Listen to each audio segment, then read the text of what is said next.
Yes, hello friends. This is Jyoti Shukla. Welcome again in this UPSC EPFO PYQ series. So friends, इससे पहले की class में हमने 40 question जो है वो डिस्कस किया था. इट मीन्स पार्ट 10 में. पार्ट 11 में अभी हम डिस्कस करेंगे टोटल इट मीन्स 60 क्वेश्चन. देखो, ये जो 2012 का EPFO PYQ EPFO का जो क्वेश्चन था ना, वो टोटल 100 क्वेश्चन ही देखने को आपको मिलते हैं. तो हमने फर्स्ट पार्ट में 40 क्वेश्चन कवर कर लिए थे. तो इस पार्ट में हम ट्राई करेंगे कि 60 जितने भी 60 क्वेश्चन हैं उनको हम कवर कर लें. तो चलिए आइए देखते हैं कि क्या है क्वेश्चन. तो अगर आप देखो 41 नंबर क्वेश्चन, तो यहाँ पर दिया हुआ है इंग्लिश में. अगर आपको पढ़ना है तो उसमें आप पढ़ सकते हो बोर्ड कमेटी एंड चेयरपर्सन. ठीक है, तो यहाँ पर बोर्ड या कमेटी, बोर्ड और कमेटीज़ के नाम दिए हुए हैं और उसके चेयरपर्सन कौन थे उसको आपको बताना है. तो आप देख सकते हो, जो भी आपको सुटेबल लगे उसमें आप पढ़ सकते हो. मैं यहाँ पर पढ़ देती हूँ हिंदी में. श्रम पर प्रथम राष्ट्रीय आयोग, और उसके सामने दिया है जी के चड्ढा. तो मैच करना है वैसे आपको. कानका जी पत्रकारों के लिए मंजूरी बोर्ड 2009, और दूसरा है श्रम पर द्वितीय राष्ट्रीय आयोग, और तीसरा है सूचकांक पुनरीक्षण समिति 2009. अब यहाँ पर देखो, तो श्रम पर जो प्रथम राष्ट्रीय आयोग आया था ये आपका था, इसके जो अध्यक्ष थे वो थे PB गजेंद्र गढ़कर. ठीक है. दूसरा था कानका जी पत्रकार के लिए मंजूरी बोर्ड, जो था ये था आपका B का. फोर्थ हो जाएगा इट मीन्स GR मजीठिया जी थे. तो पहले का 3 और दूसरे का 4 कहीं पे मिल रहा है क्या? पहले का 3 और दूसरे का 4. ए ऑप्शन जो है वो बिल्कुल सही हो जाएगा. बाकी के ऑप्शन जो है वो आपके कट जाएंगे. तो ध्यान रहे, आपको इन बोर्ड्स के बारे में थोड़ा सा पता होना चाहिए कि ये जो बोर्ड्स जो बनाए गए थे ना, इसके अध्यक्ष कौन थे. हमें खास करके हम ना ज़्यादा सारे बोर्ड याद नहीं रख पाते हैं, लेकिन ये है कि आपको याद रखना होगा क्योंकि इस तरह के क्वेश्चन जो है वो पूछे जाते हैं. तो आइए देखते हैं इसको. अगर आपको 1 लाइन में आपको याद करना है तो आप कुछ इस तरीके से मैच करके आप लर्न कर सकते हो. नेक्स्ट आते हैं 42 नंबर क्वेश्चन पे. Which of the following is not covered by the employ provident fund, it means EPF provision act 1952. तो पहला है पेंशन, दूसरा है प्रोविडेंट फंड, और नेक्स्ट है deposit linked insurance, and next one is injury compensation. तो injury compensation जो है वो नहीं दिया जाता है, बाकी सब जो है वो दिए जाते हैं. नेक्स्ट आ जाते हैं हम 43 में. देखिए, हम यहाँ पर टाइम वेस्ट नहीं करेंगे क्योंकि परसों आपका एग्जाम है, और ज़्यादा से ज़्यादा हम क्वेश्चन की अगर डिस्कस कर लें और हमें आइडिया रहे कि किस तरह के क्वेश्चन आ रहे हैं, और उसी तरीके का थोड़ा सा हम जो है वो रिविजन कर लें तो वो बेटर हो जाता है. 43 नंबर क्वेश्चन में आते हैं. विच of the following statement about workman compensation act 1923 is true. तो यहाँ पर हमें सेंटेंसेस जो है वो पढ़ लेने हैं. आपको जो भी सुटेबल लगे उसमें आप पढ़ सकते हो. ये सामाजिक सुरक्षा विधान नहीं है. दूसरा है इसका नाम 2009 में बदलकर कर्मचारी प्रतिकर अधिनियम हो गया था. तो ये देखो पूछ रहा है इनमें से कौन सा सत्य है ना, तो B ऑप्शन जो है वो सही है क्योंकि इसका जो है 2009 में नाम बदला गया था. ठीक है, आगे चलते हैं. यहाँ पर आप देख सकते हो 1923 में इसका नाम जो है वो कर्मकार प्रतिकर संशोधन अधिनियम 2009 द्वारा बदलकर इसका कर्मचारी प्रतिकर अधिनियम जो है वो कर दिया गया था. नेक्स्ट आते हैं एंड 44 नंबर क्वेश्चन में. निम्नलिखित में से कौन सा विधान व्यापक सामाजिक सुरक्षा विधान है? तो प्रसूतिदा अधिनियम, दूसरा है कर्मचारी राज्य बीमा अधिनियम, तीसरा है कर्मचारी प्रतिकर अधिनियम, और चौथा है कर्मचारी भविष्य निधि एवं प्रकीर्ण उपबंध अधिनियम. तो ये आपका D ऑप्शन जो है वो बिल्कुल सही हो जाता है. नेक्स्ट आते हैं 45 नंबर क्वेश्चन में. उपदान संदाय अधिनियम 1972 के अधीन देय उपादान की अधिकतम सीमा क्या है? तो यहाँ पर आपका C ऑप्शन जो है वो 10 लाख जो है वो सही है. नेक्स्ट आते हैं 46 नंबर क्वेश्चन में. भारत के संविधान के किस भाग में प्रबंधन में कामगार की सहभागिता जो है वो समाविष्ट है? तो ये देखो DPSP फिर से पूछ लिया. DPSP देखिए बहुत ज़्यादा इंपॉर्टेंट है. DPSP के अगर हो सके तो जितने इंपॉर्टेंट आर्टिकल हैं वो आप याद कर लो. ठीक है, तो इसका C ऑप्शन जो है वो DPSP में आपका सही हो जाता है. अच्छा, कभी ये पूछ लिया जाए कि सहकारी सहभागिता किस में दिया हुआ है? क्या ये मूल कर्तव्य में दिया है, क्या ये मूल अधिकार में दिया गया है, क्या ये आपका नीति निषेध तत्व में दिया है? तो ये भी आपका उसी में दिया है, DPSP में ही दिया है. पंचायती राज के बारे में भी DPSP में दिया है. शिक्षा के अधिकार के बारे में भी खैर शिक्षा के अधिकार जो है वो आपका मूल अधिकार में भी दिया हुआ है. ठीक है, तो इसके बारे में आप जो है वो अच्छे से थोड़ा सा DPSP को अच्छे से पढ़ लेंगी. आगे चलते हैं हम नेक्स्ट क्वेश्चन की तरफ, और इसको आप देख सकते हो कि DPSP जो है वो हमारे संविधान के भाग 4 में मिलता है. मूल अधिकार किसमें मिलता है? तो मूल अधिकार जो है वो भाग 3 में देखने को मिलता है. नेक्स्ट आ जाते हैं अब 47 नंबर क्वेश्चन. निम्नलिखित में से कौन सा सर्वप्रथम गठित हुआ? यहाँ पर 4 जो है वो संस्थान दिए हैं, उसमें आपको बताना है सबसे पहले कौन सा. अब देखो, इसके लिए आपको पता होना चाहिए कि इनका स्टेबलाइज ये कब स्टेबलाइज हुए थे. तो भारतीय पृष्ठ परिषद and United news of India, NAM हो गया समाचार नेटवर्क, ठीक है, एंड भारतीय प्रेस ट्रस्ट. तो यहाँ पर D ऑप्शन जो है वो बिल्कुल सही है. इसके ईयर अगर आपको देखना है तो आप यहाँ पर देख सकते हो कि ये भारतीय पृष्ठ परिषद जो है ये 1966 में, और यूनाइटेड न्यूज़ ऑफ इंडिया जो है वो 1959 में, और NAM जो है वो 2005 में, और भारतीय प्रेस ट्रस्ट जो है वो 1947 में. तो आप देख रहे हो जब अपना देश आज़ाद हुआ ना, उसी समय पर ये जो है वो हुआ था. 15 अगस्त से ही आप थोड़ा सा आसपास करके आप जो है वो रिलेट कर सकते हो, तो ईजी आपके लिए बन जाएगा. 48 में आ जाते हैं. 48 आपका दिया हुआ है कि 1991 में औद्योगिक नीति के बारे में निम्नलिखित में से कौन सा कथन सत्य है। ठीक है, तो आप देख सकते हो पहला ऑप्शन दिया है, सुरक्षा, सामरिक और पर्यावरणीय मामलों में संबंधित केवल 5 उद्योगों को ही औद्योगिक अनुज्ञप्ति की आवश्यकता होती है, किसी निवेशक की औद्योगिक उद्यमी ज्ञापन फाइल करने की आवश्यकता नहीं है। और तीसरा है, लघु मात्रा क्षेत्रकों में उत्पादन के लिए उत्पादों का कोई आरक्षण नहीं है। तो देखो ये सब ना सीधे सीधे कह रहे हैं, ये सारे गलत ही हैं। ठीक है, कोई आरक्षण नहीं है। ठीक है, ये बहुत ही ज़्यादा एक्सट्रीम सेंटेंसेस आपको देखने को मिल रहा है। सार्वजनिक क्षेत्र के लिए आरक्षित उद्योगों की संख्या को बढ़ाया गया है, तो ऐसा कुछ भी नहीं है। ए ऑप्शन जो है वो बिल्कुल सही है। इसके बारे में आपको अगर पढ़ना है तो औद्योगिक नीति के अनुसार ये चीज़ें जो है अनुज्ञप्ति वो आप पढ़ सकते हो। नेक्स्ट है 49 नंबर क्वेश्चन, हाल ही में शुरू किया गया रुपए का प्रतीक चिन्ह किस पर आधारित है। देख रहे हो जो रुपए का प्रतीक चिन्ह है ना वो किस पर आधारित है। ठीक है, तो ये आपका सी ऑप्शन जो है वो सही है, रोमन और देवनागरी लिपि। आपने रुपया का सिंबल जो है वो देखा होगा ना, इस तरीके से जो है वो लिखा जाता है। तो ये रोमन देख रहे हो आर, ये र आपका देवनागरी लिपि लग रहा है और रोमन इसी तरीके की तरह जो है वो ऐसे इस तरीके से जब ये क्रॉस कर दिया गया तो ये आपको रोमन की तरह जो है वो दिखाई दे रहा है। ठीक है, तो इसके बाद 49 के बाद आ जाते हैं हम 50 नंबर क्वेश्चन पर। इसके बारे में देखो ये रुपया जो है वो आप देख सकते हो, रुपया का सिंबल उदय कुमार ने जो है वो बनाया था। कौन थे उदय कुमार? ये आईआईटी मुंबई के स्नातकोत्तर के जो ये विद्यार्थी थे। नेक्स्ट आते हैं, निम्नलिखित में से कौन सी एक संस्था भारत के संविधान द्वारा गठित नहीं की गई। देखो संवैधानिक निकाय और जो सांविधिक निकाय है ना उनके बारे में भी आप थोड़ा सा नज़र बना करके रखोगे। जैसे आप यहाँ पर देखो तो संघ लोक सेवा आयोग कौन से आर्टिकल में है, तो ये आर्टिकल आप अगर देखो तो 312 से लेकर के 323 तक आपको देखने को मिलता है। ठीक है, निर्वाचन आयोग आपको 324 में देखने को मिलता है। वहीं पर योजना आयोग जो है वो आपका वो नहीं है, संवैधानिक संस्था नहीं है, ये आपका गलत हो जाएगा और इट मीन्स यही आपका सही हो जाएगा। संघ की न्यायपालिका जो है ये भी आपका संवैधानिक संस्था है। संघ की न्यायपालिका मतलब हाई कोर्ट, सुप्रीम कोर्ट, ये सब तो है ही आपने। ठीक है, तो ये आप अच्छा इसके बारे में थोड़ा सा और आप जानना, योजना आयोग के तहत ही आपका पंचवर्षीय योजना आया था। ठीक है, पंचवर्षीय योजना जो कि 12वीं पंचवर्षीय योजना तक चला था। ठीक है, अगर आपसे पूछा जाए कि अंतिम पंचवर्षीय योजना कौन सी थी तो वो 12वीं पंचवर्षीय योजना थी। और इसी के बाद आपका अब चलने लगा क्या, नीति आयोग जो है वो आ गया। जो पंचवर्षीय योजना थी वो काम करती थी टॉप टू बॉटम, लेकिन नीति आयोग जो है वो बॉटम टू टॉप जो है वो काम करती है, मतलब निचले स्तर से लेकर के ऊपर के स्तर तक जो है उसमें सुधार और या फिर जो भी इम्प्रूवमेंट करना है उन चीज़ों को करती है। तो एक तरीके से देखा जाए तो नीति आयोग बहुत अच्छे से काम कर रहा है। नेक्स्ट आ जाते हैं और आपका हो गया महात्मा गांधी राष्ट्रीय ग्रामीण रोजगार गारंटी अधिनियम। मनरेगा का उद्देश्य किसका उपबंध कर भारत के ग्रामीण क्षेत्रों में आजीविका सुरक्षा बढ़ाने का है। तो यहाँ पर आप देख सकते हो पहला है सुरक्षा सूचना प्रौद्योगिकी क्षेत्र में योग्य वयस्क को एक वित्तीय वर्ष में कम से कम 100 दिनों का गारंटी रोजगार देना। दूसरा, ग्रामीण परिवार के वयस्क सदस्य को एक वित्तीय वर्ष में कम से कम 100 दिन, देखो यही है, कम से कम 100 दिनों की गारंटी जो है मजदूरों को देना। और तीसरा, एक वित्तीय वर्ष में ग्रामीण परिवार में कम से कम 100 बच्चों को भोजन, अरे नहीं भोजन तो है ही नहीं इसमें। एक वित्तीय वर्ष में ग्रामीण विकास योजनाओं के लिए कम से कम 100 कर्मचारी, ऐसा कुछ नहीं है। बी ऑप्शन जो है वो बिल्कुल सही हो जाएगा। नेक्स्ट आ जाते हैं, इसके बारे में आप तो थोड़ा सा पढ़ सकते हो कि नरेगा का प्रारंभ कब हुआ था, 2 फरवरी 2006 में। और ये आंध्र प्रदेश के अनंतपुर जिले में प्रधानमंत्री द्वारा जो है वो ये शुरू किया गया था। इस योजना के अंतर्गत प्रत्येक ग्रामीण में सक्षम और इच्छुक सदस्य को वर्ष में न्यूनतम 100 दिनों का रोजगार देने का जो है वो प्रावधान है। ठीक है, तो ये आप कभी कभी स्कीम जो है ना, स्कीम का अरेंजमेंट करने के लिए दे दिया जाता है कि इनको डेट के अकॉर्डिंग या ईयर के अकॉर्डिंग जो है वो उसको अरेंज करो। नेक्स्ट आ जाते हैं हम, भारत सरकार का निम्नलिखित में से वह कौन सा कार्यक्रम है जो गरीबी से नीचे की ग्रामीण परिवारों के आवास इकाइयों के निर्माण या कोटि उन्नयन में सहायता देने का लक्ष्य रखता है। तो हाँ, यहाँ पर आपका हो जाएगा पहला ऑप्शन दिया है राष्ट्रीय समाज कार्यक्रम सहायता कार्यक्रम, दूसरा है जवाहर रोजगार योजना और तीसरा है इंदिरा आवास योजना। तो ये आपका सही हो जाता है। अब इंदिरा आवास योजना शुरू कब किया गया था, तो ये 1985-86 में RLEGP की एक उप योजना के रूप में आरंभ किया गया था। इस योजना के अंतर्गत 100 से लेकर 250 वर्ग मीटर का आवास उन ग्रामीण बीपीएल परिवारों को उपलब्ध कराई जाएगी जिनके पास न तो भूमि है और न ही मकान है। अच्छा, इसी से रिलेट करते हुए इस बार ना आप प्रधानमंत्री आवास योजना के बारे में पढ़ लेना, प्रधानमंत्री आवास योजना PMAY के बारे में। ठीक है, तो ये भी बहुत ज़्यादा इंपॉर्टेंट, क्योंकि इस साल ना बहुत सारा आवास बने हैं। अगर आप रूरल एरिया में रहते हो तो आपने देखा होगा कि हर एक गांव में जो है वो आवास दिए गए हैं। ठीक है, और बहुत बड़ी संख्या में। नेक्स्ट आ जाते हैं और नेक्स्ट है आपका राष्ट्रीय महत्व के स्मारकों और स्थानों और वस्तुओं का संरक्षण यह उपबंध करता है। क्या उपबंध करता है, तो इसका पहला दिया है भारत के संविधान द्वारा गारंटीकृत मूल अधिकार और दूसरा दिया है किसका दिया है, भारत के महत्व के स्मारकों, देखो स्मारकों और संस्थानों को संरक्षण करने का काम जो है वो डीपीएसपी में, देख लो डीपीएसपी का बैक टू बैक एक ही क्वेश्चन पेपर में आपको 2 क्वेश्चन देखने को मिल गए, ठीक है।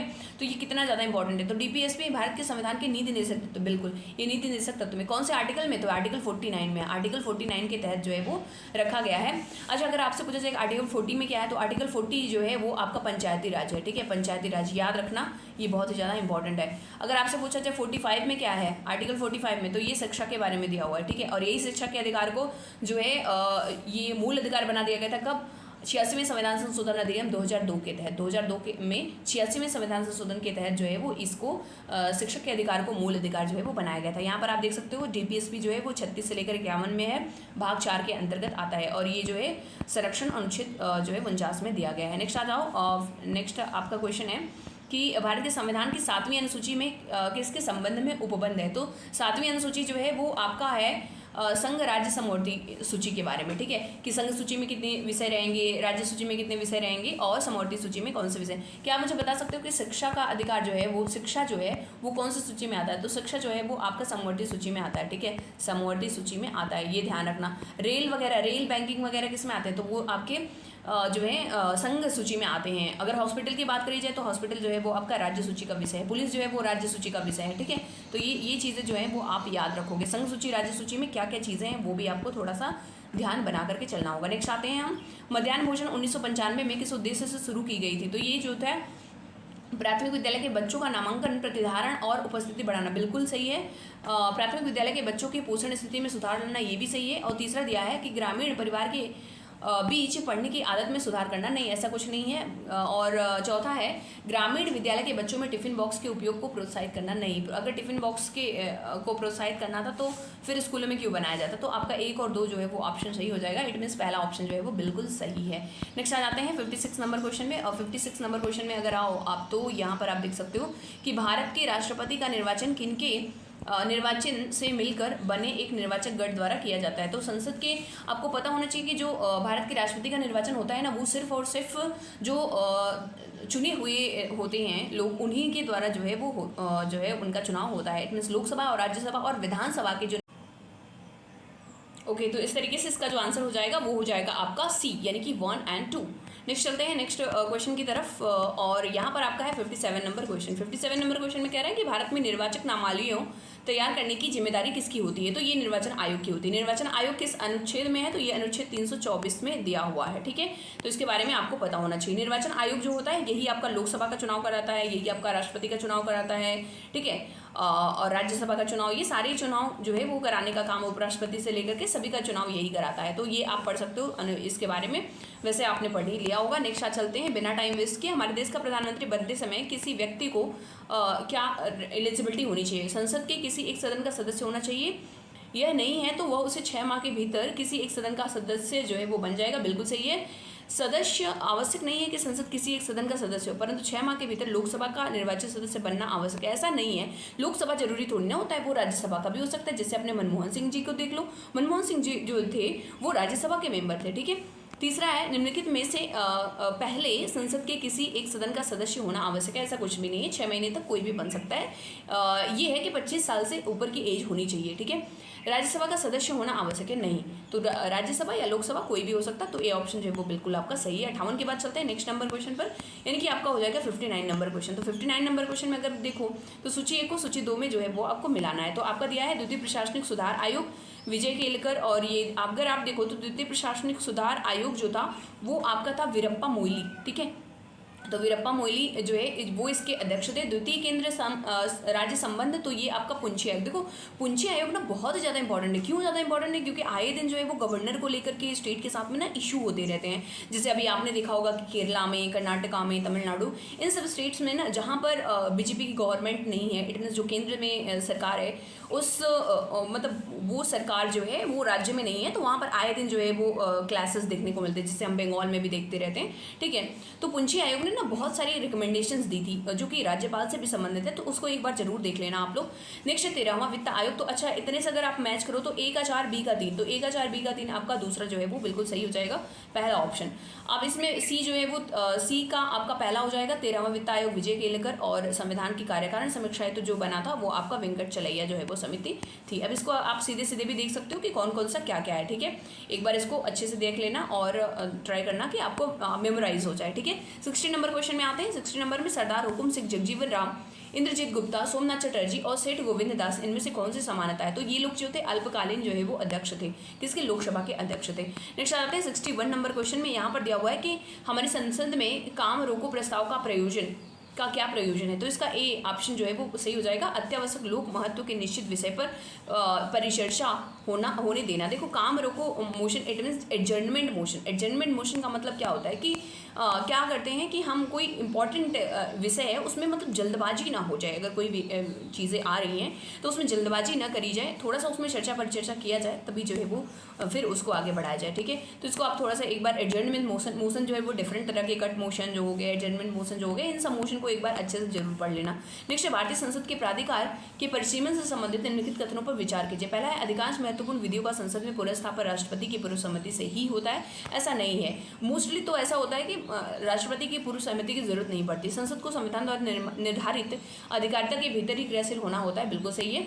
तो आपका पहला ऑप्शन जो है वो सही नहीं है, दूसरा जो है वो सही है, तो आपका डी ऑप्शन जो है वो बिल्कुल सही हो जाएगा, केवल 2 जो है वो सही है। नेक्स्ट आता है 63 नंबर क्वेश्चन पे, और यहाँ पर है पुरातत्वीय अध्ययन इस सिद्धांत को सुझाते हैं, क्या समझाते हैं? ये सी ऑप्शन जो है वो सही हो जाएगा। इट मीन्स की पूर्व अफ्रीका की रिफ्ट घाटी में आदि मानव का विकास जो है वो हुआ था। तो ये काफ़ी ज़्यादा शोध, काफ़ी ज़्यादा रिसर्च के बाद ये पता चलता है।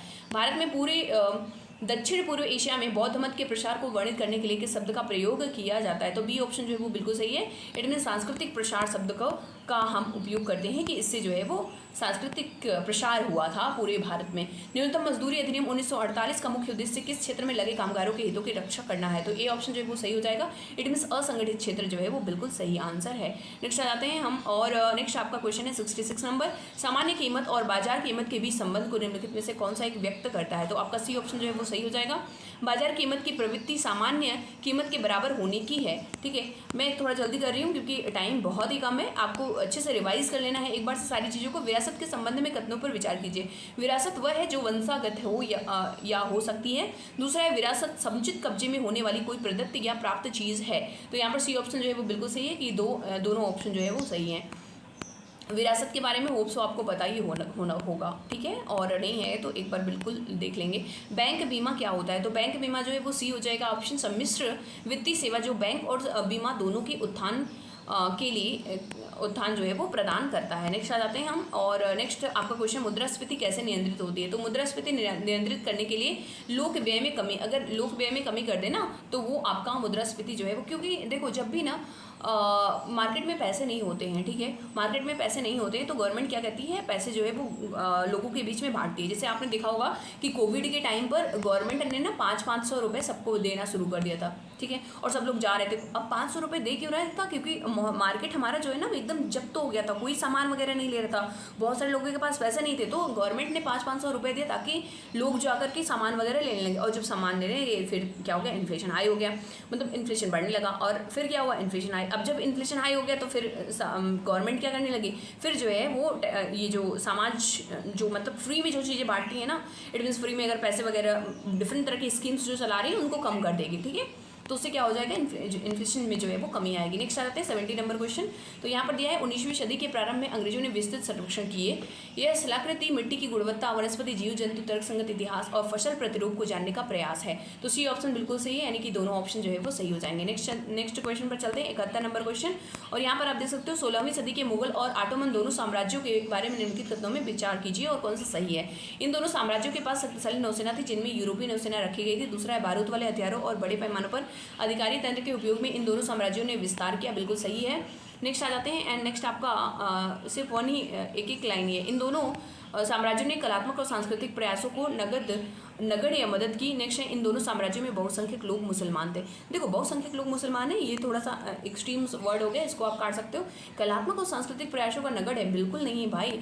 ये जो हमारे यहाँ जो मुगल आए थे, मुगल का तो सांस्कृतिक मतलब काफ़ी ज़्यादा उन्होंने जो है वो विस्तार किया तो मुगलों ने, आप देखोगे कि बहुत तरह के मोनूमेंट्स वगैरह सब बनाए गए, तो बी ऑप्शन जो है वो बिल्कुल सही है। नेक्स्ट क्वेश्चन की तरफ चलते हैं और यहाँ पर आपका दिया हुआ है कि 72 नंबर क्वेश्चन आप देख सकते हो, ज्येष्ठाधिकार का नियम शब्द का सही अर्थ क्या है। तो यहाँ पर बी ऑप्शन जो है वो बिल्कुल सही है, वंशात रूप से अपने पिता की संपत्ति प्राप्त करने का ज्येष्ठ पुत्र। ठीक है, नेक्स्ट आ जाते हैं। नेक्स्ट है आपका 73 नंबर क्वेश्चन, 16वीं शताब्दी और 17वीं शताब्दी के प्रारंभ में कृषक इतिहास के बारे में अनुसंधान के लिए निम्नलिखित में से कौन सा लक्ष्य स्रोत सबसे अधिक है। तो सी ऑप्शन जो है वो सही हो जाएगा, मुगल दरबारों के दस्तावेजों और इतिवृत्ति के बारे में। ठीक है, नेक्स्ट आ जाते हैं 74 के बाद आपका नेक्स्ट क्वेश्चन है आपका 75 नंबर क्वेश्चन, और ये कह रहा है कि निम्नलिखित पर विचार कीजिए। रोलेट एक्ट आंदोलन, खेड़ा आंदोलन, चंपारण और अहमदाबाद मील हड़ताल। ठीक है, तो ए ऑप्शन जो है वो सही हो जाएगा। इसको अगर हम जो है अरेंज करें तो आप बता सकते हो क्या मुझे, खेड़ा आंदोलन जो है वो कब हुआ था। खेड़ा जो है जब चंपारण हुआ, चंपारण के बाद आप देखते हो कि अहमदाबाद मील सत्याग्रह हुआ था और उसी के साथ में खेड़ा भी होता है। ठीक है, चंपारण जो है वो पहले हो जाता है। ठीक है, तो 3 आपने देखा ना, चंपारण जो है वो 1917 में सबसे पहले ये होता है, उसके बाद चौथा अहमदाबाद मील होता है। महात्मा गांधी जी के ये स्टार्टिंग के तीनों मिशन है। ठीक है, ये भी 1917 का ही है। ठीक है, तो इसके बाद 1, 2, 3 और फिर बाद में ये रोलेट एक्ट जो है वो 1919 में था ना, 1919 में। तो ये आपको ये चीज़ें जो है वो पता होनी चाहिए। तो ए ऑप्शन जो है वो आपका सही हो जाएगा। ये आप देख सकते हो कि ये सॉरी हमने अहमदाबाद वाला खेड़ा वाला क्या आप लिखा, हमने 1917 लिख रही थी, मैं 1918 है। ठीक है, ये दोनों जो है आपके 1918 में थे।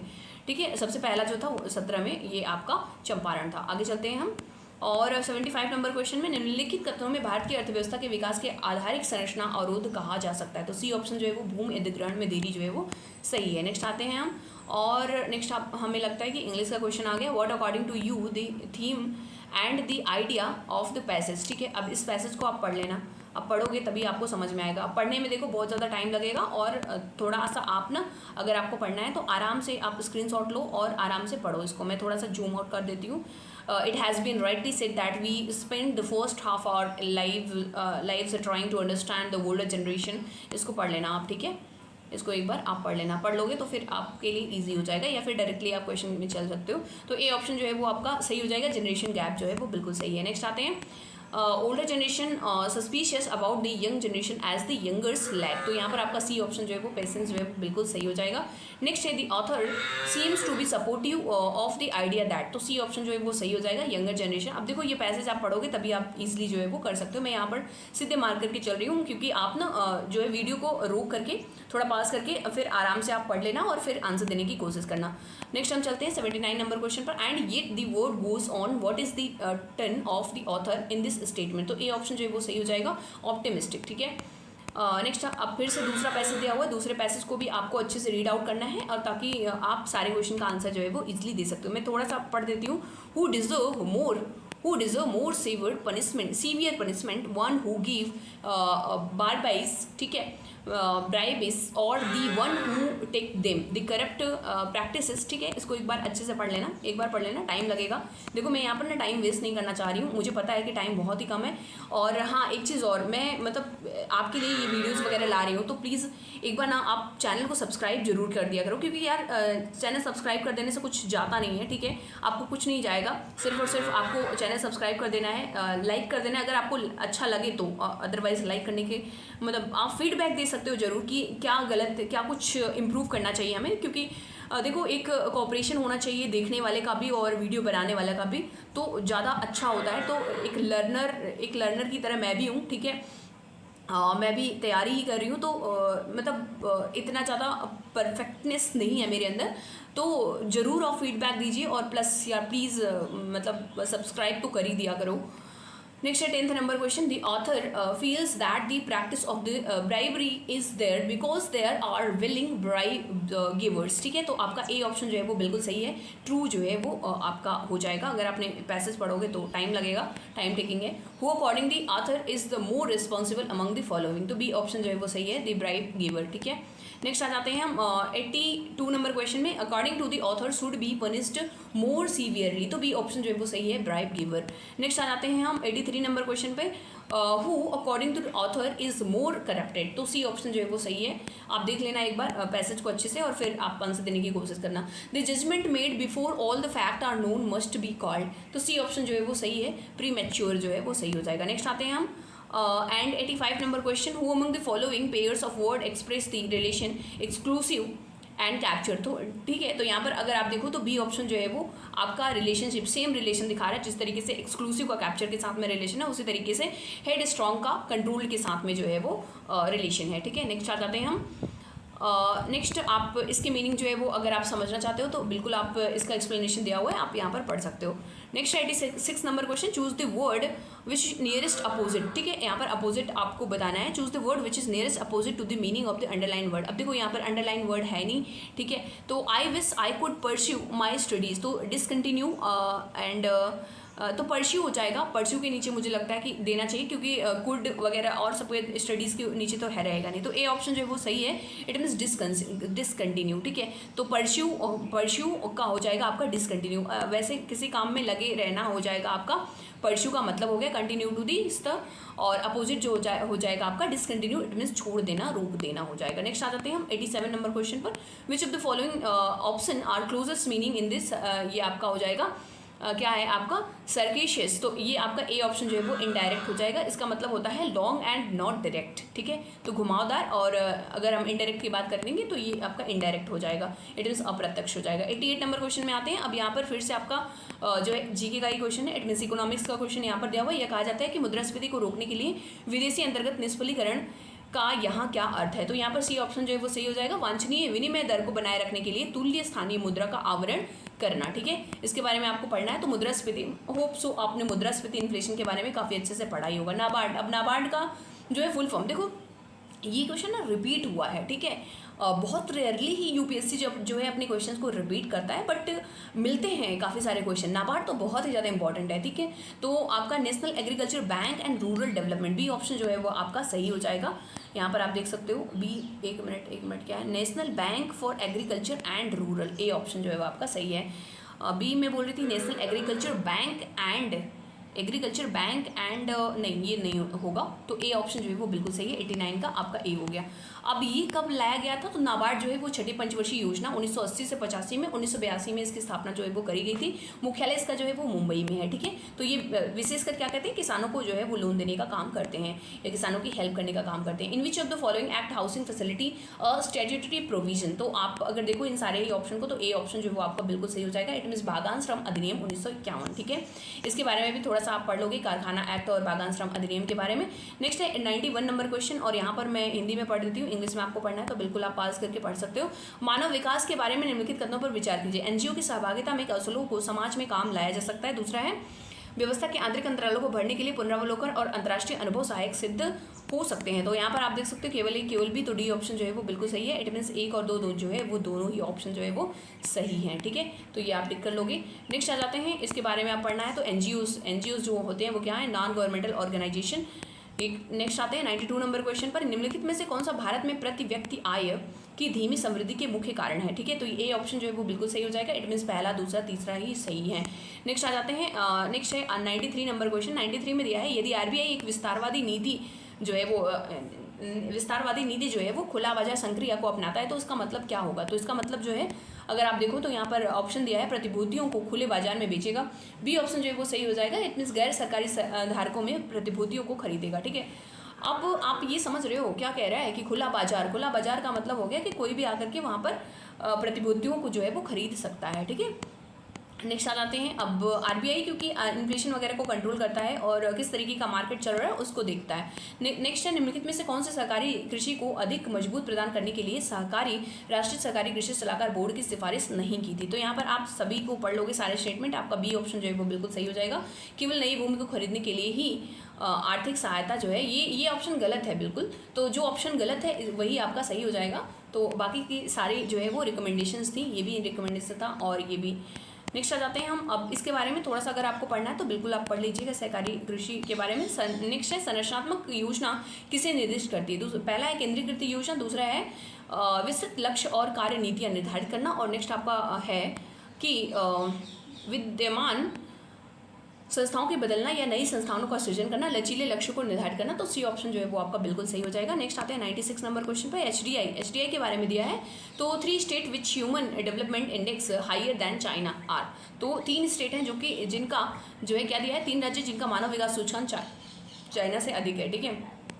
तो अब यहाँ पर देखो, आप ना पहले तो एलिमिनेट करने की कोशिश करो। क्या एलिमिनेट करोगे? सबसे पहले ना आप मध्य प्रदेश को हटा दो, क्योंकि केरला तो होगा ही होगा, देख रहे हो केरला यहाँ पे दिया है, केरला तो होगा ही होगा। महाराष्ट्र भी हो सकता है, ठीक है, इवन पंजाब भी हो सकता है, लेकिन एमपी अपने कहाँ से होंगे? एमपी जहाँ भी देखा जाता है ना, यूपी एमपी बिहार हो, तो आप ये मतलब कि मतलब इनमें ना अभी बहुत ज़्यादा अगर इम्प्रूवमेंट करना है तो इनमें अभी बहुत टाइम लगेगा ना, क्योंकि इनकी पॉपुलेशन बहुत ज़्यादा है ना, पॉपुलेशन ज़्यादा है। और यहाँ पर मतलब देखा जाए तो बहुत तरह की जो है वो सुविधाएं हैं नहीं, तो लोग वो कर नहीं पाते। ऐसा नहीं है कि यहाँ के लोग जो है वो सही नहीं होते हैं या जो भी होते हैं, बट ये है कि यहाँ के लोगों को ना वो सुविधाएं मिल नहीं पाती हैं, इस वजह से वो पीछे रह जाते हैं। तो अगर यहाँ का सूचकांक, मानव विकास सूचकांक आगे बढ़ाना है ना, तो थोड़ा सा गवर्नमेंट को और ज़्यादा इन स्टेट में करना पड़ेगा, क्योंकि मतलब या अभी थोड़ा सा टाइम जरूर लगेगा। नेक्स्ट आते हैं 97 नंबर क्वेश्चन पर।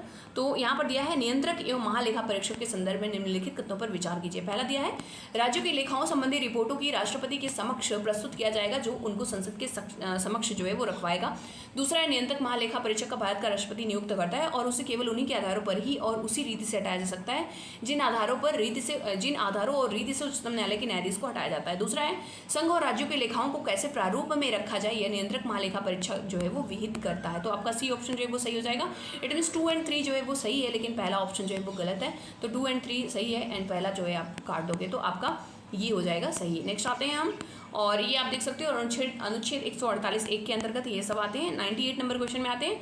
तो 98 में अगर आप देखो तो ये दिया है, निर्यातों को बढ़ावा देने के लिए स्थापित किया गया है जो SEZ, ठीक है, यानी आपका स्पेशल इकोनॉमिक जोन। तो इसमें कौन सी विशेषता नहीं है? तो ए ऑप्शन जो है ये सही है, विदेशी कामगारों को बिना वीजा निबंधनों के मुफ्त प्रवेश दिया जाएगा। ये कहाँ से? SEZ में, मतलब मुफ्त प्रवेश सबको दिया जाने लगेगा, तब तो हो गया हमारे यहाँ का सब कुछ डमाडोल हो जाएगा। नेक्स्ट आ जाते हैं इसके बारे में, SEZ के बारे में आपको पढ़ना है तो बिल्कुल आप पढ़ लीजिएगा। 99 नंबर क्वेश्चन में आते हैं। अब 99 नंबर क्वेश्चन जो है ये दिया है, DM धर्माधिकारी, ये दिया है अध्यक्ष और मुद्रा, ठीक है, अनिल काड़ोकर और BN श्रीकृष्ण। तो ये आपका जो है अगर आप देखो तो बी ऑप्शन जो है वो बिल्कुल सही हो जाता है।